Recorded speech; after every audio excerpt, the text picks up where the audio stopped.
Hi everybody, sorry about how late this video is. I really would have had this up sooner, but my computer decided to die on Sunday of all days. So I'm doing the best I can, so I hope you can hear this, and I hope you enjoy what I have to say anyway. Alright, thumbs up if you like it. Okay, here we go. So, episode 6. Game is on now, right? Yes it is. Okay, so let me start by saying, for those of you that may not know, and those of you that do, will be going, yeah, I knew that.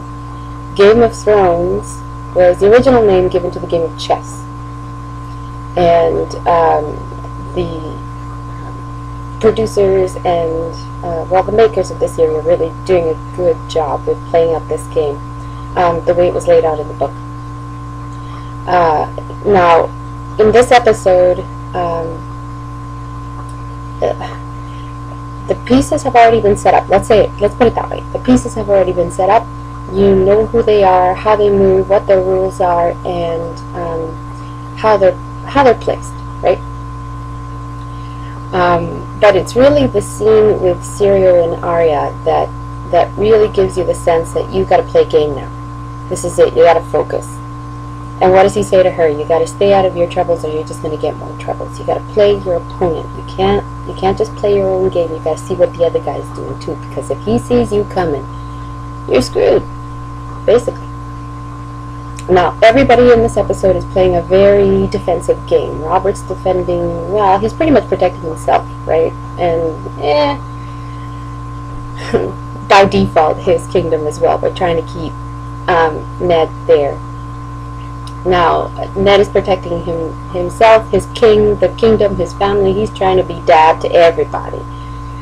And not working out so great for him. There are about 3 offensive moves in the entire episode. One of them works. The other 2... let's start with the first offensive move done by Lysa. Lady Stark's sister. Now she's trying to get rid of a Lannister, any Lannister.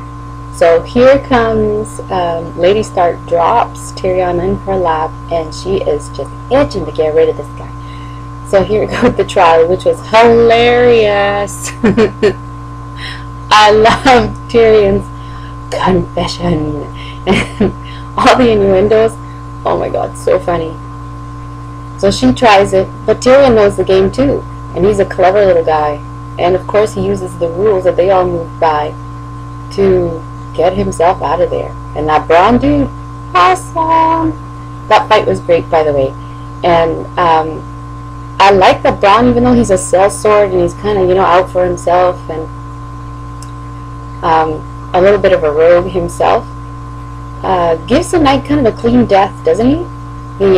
He does the whole sword through the clavicle down towards the heart, and then, you know, clean death. It's a soldier's death. I mean, the Romans were really big on that. It had to be an honorable death. He does give him that, doesn't he? I thought that was pretty cool. At least props to Bronn for that one.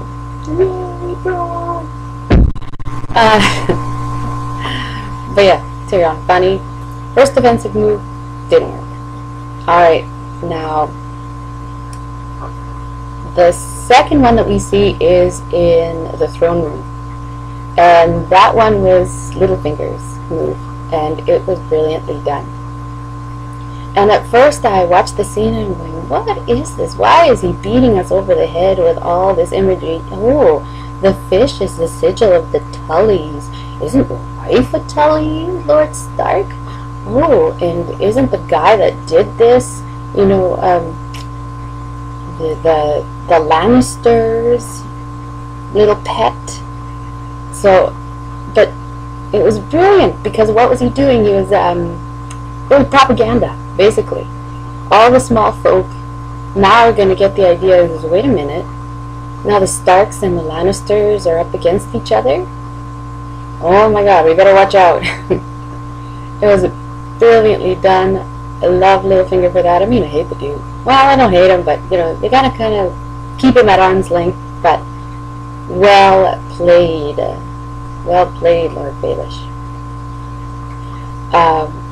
Okay, now let's get to the third offensive move.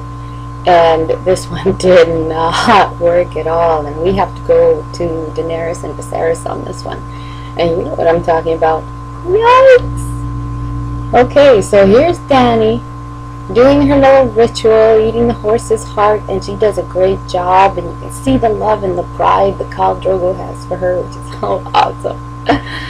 And Viserys sees that his little pawn has just become queen. Oh shit. Now what do I do? Well, he decides to move a little too soon. He stays in his own troubles and doesn't see the big picture now, does he? He forces the hand, and boy, does it come back to bite him.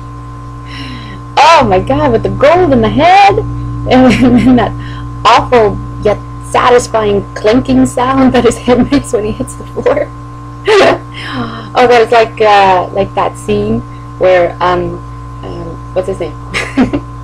Wolverine beats that girl and he just like sticks her full and like clunk. I love that scene too. Anyway, yeah, so that did not work for Viserys at all. But now the game is set, right? We're wound tighter than a crossbow or catapult. You know what I mean? Yeah, tension is high. Something's gonna happen. So we'll see what episode 7 has, and I will come back and do that review too. Alright, so I hope you liked that one. It's very short, very brief, because like I said, yeah, I'm doing the best I can here, so I hope you liked it. Thumbs up if you did. Rate it even if you didn't like it. But tell me why. And yeah, subscribe. I will see you next time, because that's what Mrs. C says. Right, bye.